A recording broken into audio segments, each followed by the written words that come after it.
Hey, product design engineers, it's Diana Deeney. We've been talking about how to best work with our cross-functional team at early concept development. In doing that type of early work, we're focused on how our users may be experiencing our new product idea that we have. We're looking at the concept space, and we're getting design inputs from our cross-functional team through working meetings and using quality and reliability tools. In just 4 meetings, we could really explore this concept space and be in a much better informed position to be able to design a solution that will work, that will get buy-in and be loved by our cross-functional team. Coming out of these meetings may be some questions. We may discover that us and our team, we're not in alignment. We don't agree about an aspect of the concept space. It could be unknowns or a misunderstanding. At that point, we may need to meet the customers where they're at to get clarity. When engineers say, "I'd like to talk with a customer about this," we usually get a lot of pushback. But it's important as the design engineer to interact with the customer when we have questions about the use space. I've pulled an episode from the archive originally published in December 2021. It's called How to Self-Advocate for More Customer Face Time and Why It's Important. So listen into this episode to tackle objections and remove obstacles between design engineers and their customers. There are many stories of design successes attributed to the right level of understanding of the customer. Product designers make decisions daily about how a product is going to look and perform. So we need to really understand the customer.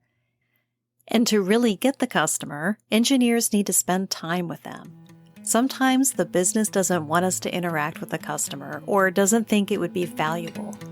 Let's talk about how we can prepare ourselves to self-advocate for more customer face time after this brief intro. Hello and welcome to Quality During Design, the place to use quality thinking to create products others love for less. My name is Diana. I'm a senior level quality professional and engineer with over 20 years of experience in manufacturing and design. Listen in and then join the conversation at qualityduringdesign.com. I always found talking with customers a valuable experience. I would talk to customers about risks of using a potential product at conferences and trade shows and would meet them in their place where they would use a product. It's important for product designers to get face time with customers. Time and again, it's shown that understanding our customers gives us the insight we need to design for them. Instead of trying to design for a faceless subset of a population with some statistics that someone has given us, designing for customers that we've spent an hour or more with helps us really get into who we're designing for and why. And that helps us step from what the customer wants into what the customer needs. Then we can step into the technical requirements that we mostly design against. I've also moved forward with projects where marketing or field operations handed me a document. Maybe it was results from an off-site meeting, complete with a Kano model. That's where we map product features against customer delight.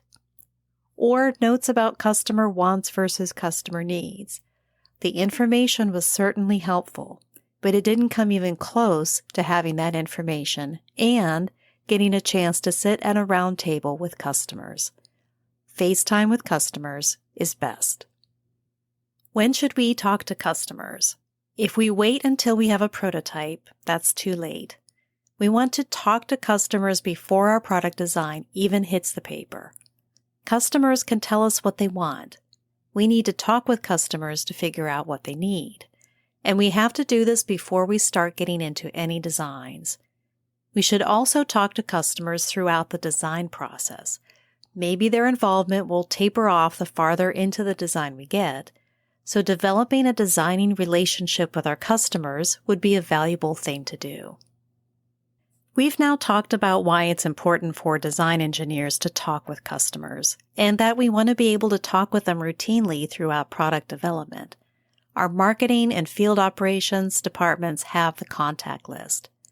How do we better prepare ourselves to talk with customers and encourage our marketing departments to let us do so?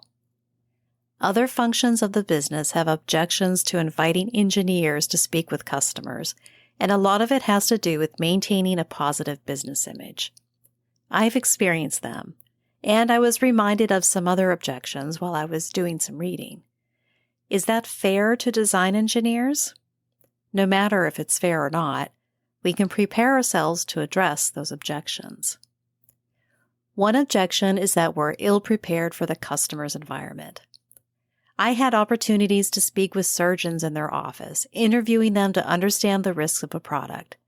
It was a valuable exercise for the company, and the surgeon thought so too.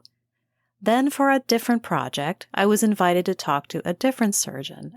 Like before, I traded my steel-toed shoes and khaki pants for a nicer suit and dress shoes. When I showed up at work, the marketing manager that had set up the site visit clicked her tongue, shook her head, sighed, and then chuckled. "This is why I don't invite engineers to site visits," she said. This time I was being invited into a surgical suite, and I was not dressed appropriately for that type of environment. Was it the marketing manager's fault? No, it was my fault.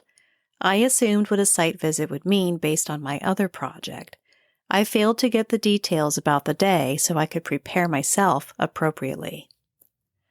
So we jump into a customer's environment that is foreign to our environment and don't fit in well or are not prepared for it. This is why visiting customers is a valuable design tool. This objection by other departments is also easy to address. We ask in advance what type of site it is to understand if there are any safety measures or dress codes that we need to account for. Understanding the customer's environment is one aspect. Understanding how we're being invited into someone else's space is another. Asking in advance is being responsible for ourselves. It's not showing that we don't understand them. It's a sign that we respect them. Another objection is that engineers are too blunt or honest with customers. This is not my story, but I think it's a good one. A customer was trying a nearly completed design. They were given the product and the instructions and were being asked to use it in their environment where they work. The design team was meant to observe only. The customers were having troubles using the product. The engineer that was invited to observe got frustrated watching the customer try to fiddle with the product, so he intervened and said, "You're using it wrong. You're supposed to do it this way." Was it really that the customer was using it wrong? Or was it that the engineer designed the wrong thing? The product wasn't intuitive to use, which is a design problem. The engineer was more worried about it being technically right and less concerned about how the customer used it and what they thought about it. This outburst of the engineer was damaging to the business-customer relationship, and it also ruined a validation study. What can we do about this objection, that we're too blunt or honest with customers? First, we're clear about the objective of this meeting. Then we show up as part of the plan for the meeting. We make sure we have a role to play in the meeting. We're not just a tag-along. It's all right to take marketing's lead and to let them know that we're taking their lead. After all, it's marketing, sales, or field ops that are the ones that have built a relationship with a customer. It makes sense that they'd want to protect that relationship. So we'll show up, but we're okay with taking a back seat and to not control the meeting. We do want to make sure that we gain the knowledge and customer's perspective that we need, so we don't want to leave with unanswered questions. We take notes, we jot down questions, and we check in with a meeting facilitator, namely the marketing person. At these meetings, the customer is always right. It's an old saying, but it directly applies in this situation. There's no sense to argue with the customer over how they like to do things, or how they understand or expect their world and environment to work. We might learn something that makes our design job difficult or inconvenient, but that's not the customer's fault. We're providing a service to the customer by designing a product for them to use. They're taking time out of their day to help us learn how we can be of better service to them. Now we're prepared for the environment, we have a role in the meeting, and we're approaching it as the customer is always right. We attend the meeting and walk away with newfound insight into our customers. There's another hurdle we need to address, and that is the complaint that engineers overgeneralize. I think this just comes with how we think. We've learned something, so now how can we use it? To prevent the overgeneralization, we can depend on our marketing people to help. After we've met with a customer, we meet with our team, including marketing, as soon as we can. We download what we've learned and share our takeaways with the rest of our team after meeting with the customer. This gives the entire team, including marketing, a chance to get on the same page with respect to the product design. The last objection to engineers talking with customers has to do with the cost of doing so.